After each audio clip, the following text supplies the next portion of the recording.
Tenochtitlán era la Venecia de las Américas en la cual vivían los mexicas, gran cultura que floreció antes de la llegada de los españoles.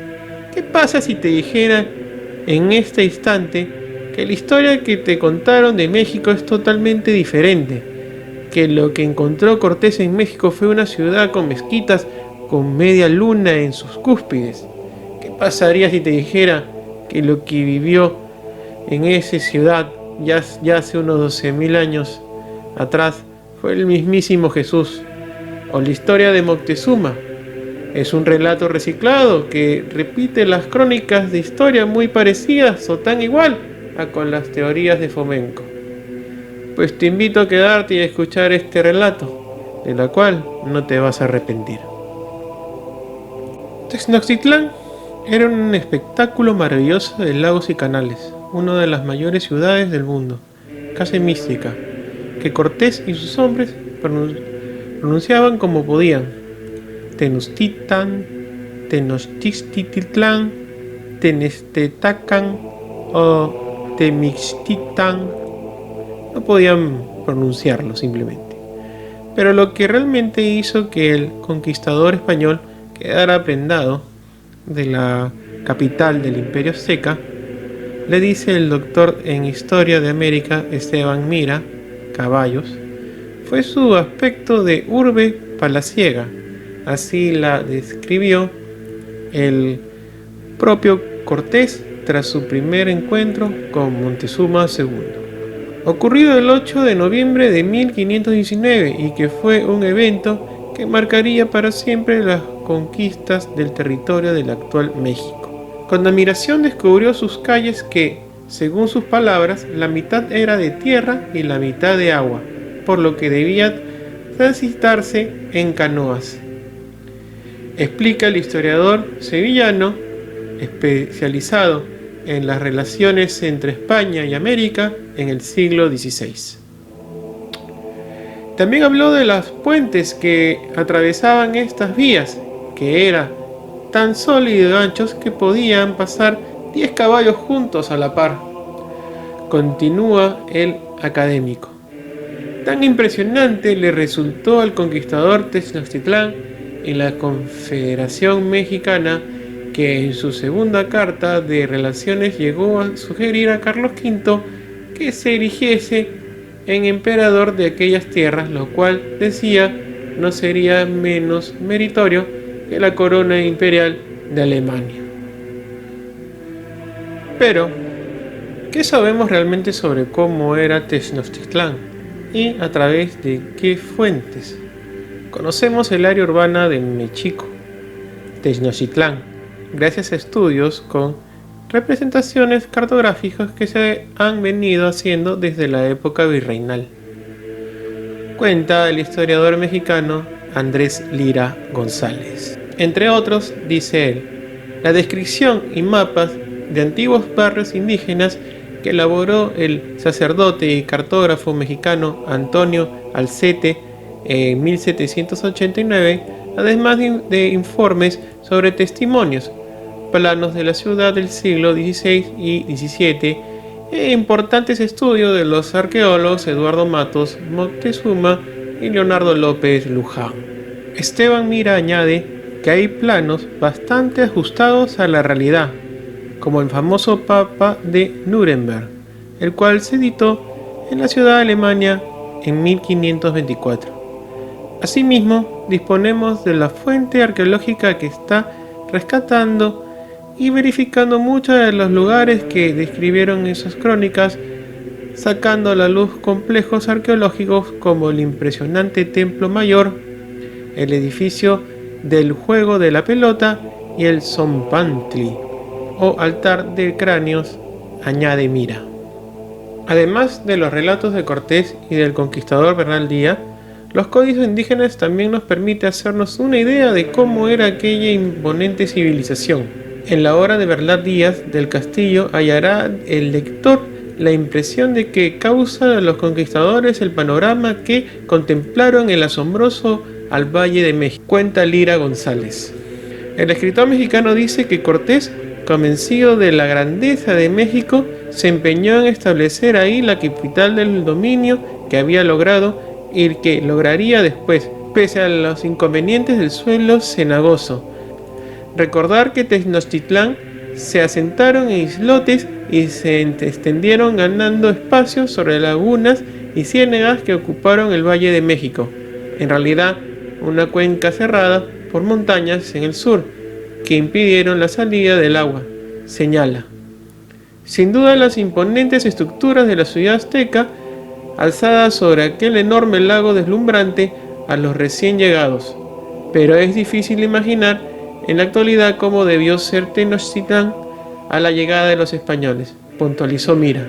Sabemos bien que a la llegada de los españoles lo encontrado en México suponía la destrucción de la civilización formada por los cristianos en Europa, ya que el principio del problema que encontraron en el medio de la ciudad donde estaba el Palacio Mayor era la estatua de María con Jesús en brazos, el cual lo llamaban el Chichimeco, o siendo su traducción pequeño de María. Esta estatua fue destruida y desaparecida por el cura Bartolomé de Olmedo, siendo el primero que oficiaría una misa en esa ciudad. La Venecia americana, ubicada en medio de un lago, aislada, a la que solo se podía acceder por 3 calzadas y que debía ser abastecida desde el exterior, explica Mira. Para que se hagan una idea, se ubicó en medio de más de 2000 kilómetros de lagos, en los que había muchos peces, mientras que en la tierra circundante se practicaba una agricultura muy productiva que permitía altos índices de población en la zona, dice el historiador. El escritor y colonizador español Fernando de Oviedo le describió como una ciudad palaciega, edificada en medio del lago Texcoco, con casas principales porque todos los vasallos de Montezuma solían tener residencias en la capital, donde vivían una parte del año. Por ejemplo, en esta ilustración se ve a Montezuma barbado siendo mestizo o verdadero origen de los mexicas y con el águila bicéfala en la corona siendo de la Rusia imperial, siendo entonces la representación del segundo Mesías, el águila de la Gole. Era una urbe definida, con baños públicos, con una treintena de palacios que albergaban fines cerámicas y elegantes enseres textiles, añade el historiador español. Mira dice que el palacio de Montezuma, incluyendo sus jardines, ocupaban 2,5 hectáreas, es decir, era más extenso que muchos alcázares españoles. Sin embargo, la historia de un supuesto Montezuma que se hace agua ante los relatos de Eleazar.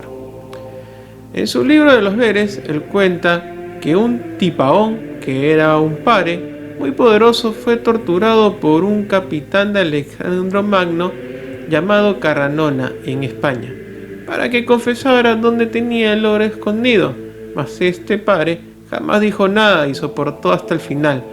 Como lo más temible para los pares era el fuego, pudiendo éste malograrle su posibilidad de futura reincorporación, le pusieron sobre un lecho de piedra muy caliente para ver si desvelara el escondite de su gran tesoro, del cual los palacios hablaban tanto.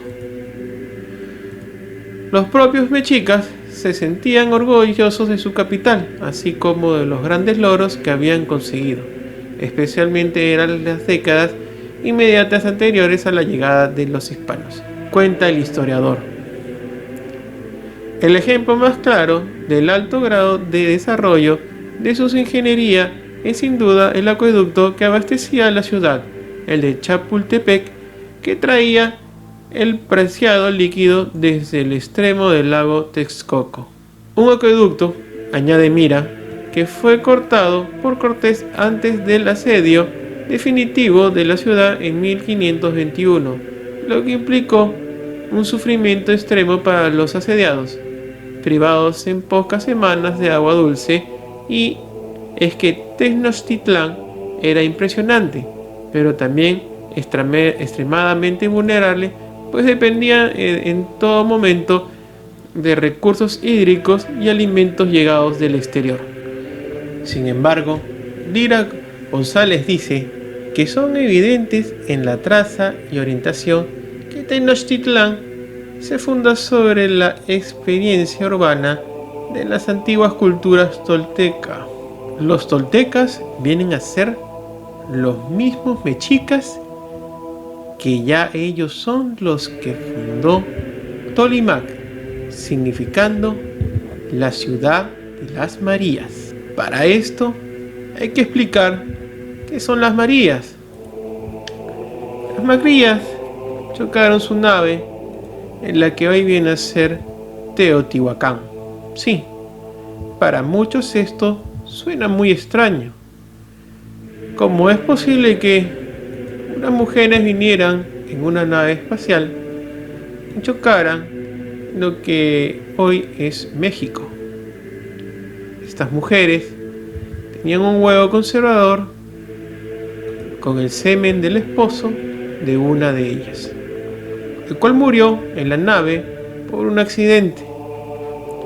A ella, la Tierra la llamaron María, significando cosmonauta, y dando el nombre a América, ya que América significa llegada o contacto final, y el hijo que nació se llamaría Jesús, significando nacido sin ayuda de varón.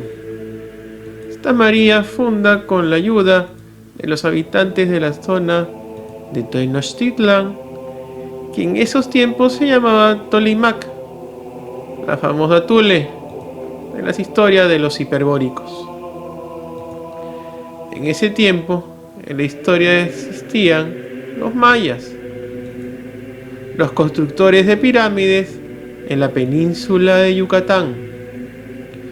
Estas desaparecieron tras el golpe o diluvio universal en el 777 años de la llegada de las Marías. Pero antes de eso, ellos y sus templos sacrificaban hombres y mujeres. Sus descendientes siguieron con esta práctica, escondiéndose en la jungla, esperando sus víctimas. Esto obligó a los mexicas a usar el lago Texcoco como separador y defensa del mismo contra estos así llamados cuyotes. Los que empezaron esta construcción como defensa fueron las Marías entonces, pero el asedio fue tal que les obligó a escapar después de 300 años de habitarla, y con sus hijos de estos, algunos hijos de María quedaron y lucharon contra los mayas, con poco éxito, pero igual hicieron el intento. El pragmatismo, digamos, de los mexicas revela conocimientos astronómicos, religiosos y artísticos palpables de un pueblo de Mesoamérica dejado por las Marías.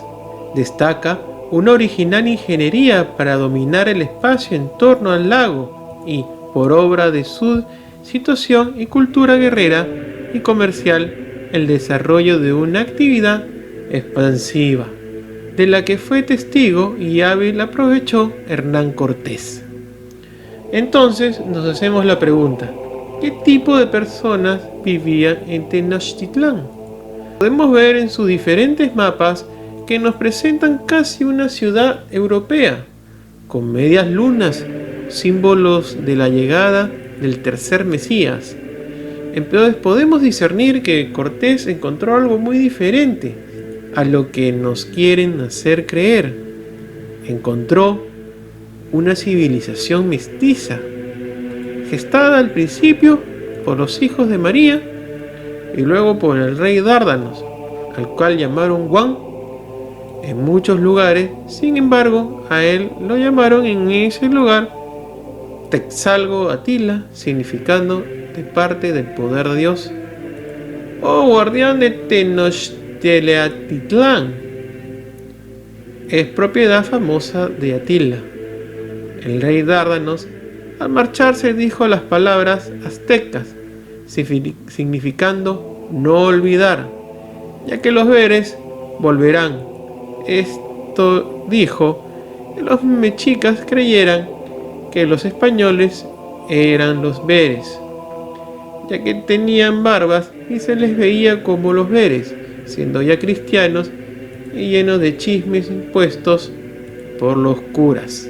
La destrucción de idolatrías donde hubiera imágenes de Jesús o María, muy incómodos para los españoles, hicieron lo que hacen los paganos en todos lados: destruir lo que incomoda y dejar lo que favorece. Dejaron el arte donde representaba la matanza de los mayas contra los mexicas, diciendo que los mexicas eran bárbaros indios caníbales, siendo algo falso. Pero entonces tenemos el problema de las fotografías y los relatos sobre la ciudad filtrada por los españoles conquistadores, que parece ser que se encontraron con una ciudad más parecida a Europa, con una pirámide en el medio. Según dicen los historiadores oficiales, que además de la falta de presión sobre los habitantes de aquella inmensa ciudad, la escasez de datos ha alimentado todo tipo de mitos en torno a su construcción. El mito de que la Ciudad de México fue la ciudad al estilo europeo.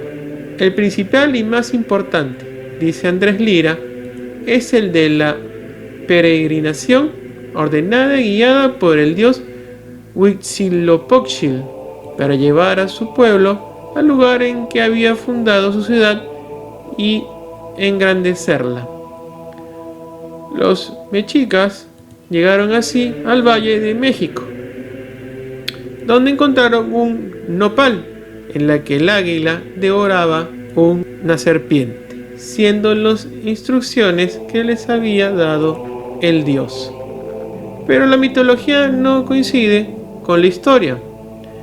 Stan Mira dice: contrariamente al mito de la peregrinación, hoy sabemos que su fundación en medio del lago Texcoco rodeaba el ciénagas y juncos no fue exactamente voluntario, sino obligado, porque siendo una población inmigrante, los mexicas habían sido expulsados de casi todos los sitios.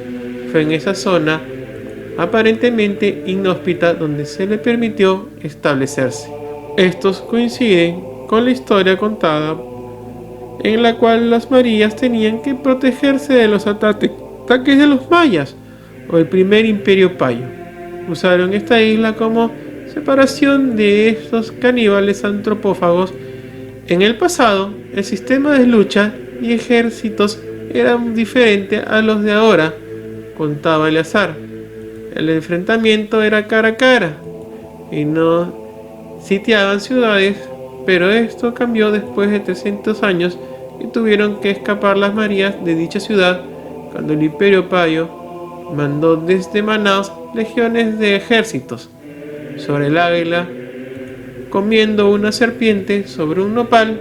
No es más que la representación de la lucha entre veres y los palios, cuando el águila simboliza a Dios y a la serpiente el imperio payo. Dicen los historiadores oficiales que las cronistas españoles tienen la costumbre de comparar lo que ven con lo que ya conocen. Cuenta Mira, por tanto, las alusiones a las ciudades europeas suelen partir de su imaginación. O sea, Mira trata de decir que lo que vivieron los españoles de la conquista es porque son unos tontos. Así, representaban ciudades mexicanas como Tenochtitlán y Cholula, o peruanas como Cusco, Tumbes y Cajamarca, con caracteres arquitectónicos europeos que no corresponde en absoluto con la realidad. Dice este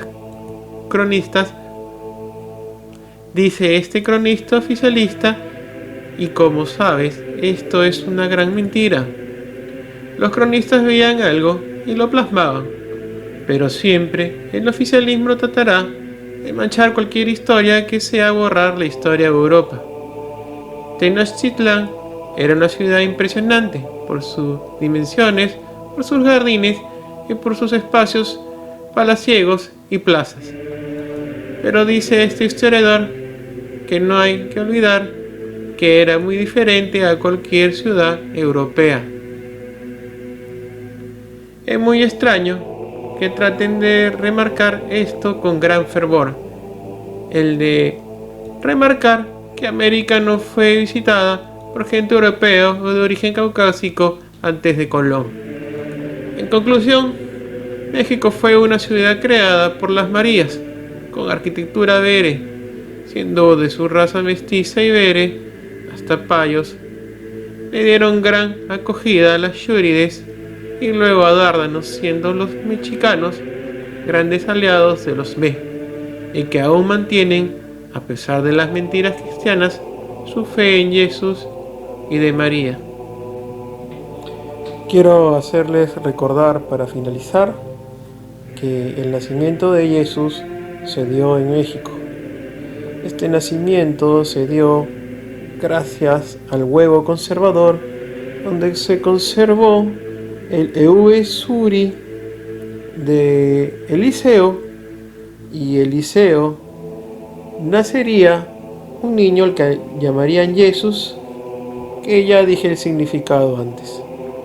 Pero el padre sería el hijo y el hijo sería el padre. O sea, sería el padre a sí mismo. Y así se dio la resurrección. Por eso se celebra hoy en día la Pascua, con el huevo conservador que dio origen a este poderoso niño, el chichimeco, que hoy en día todos conocen.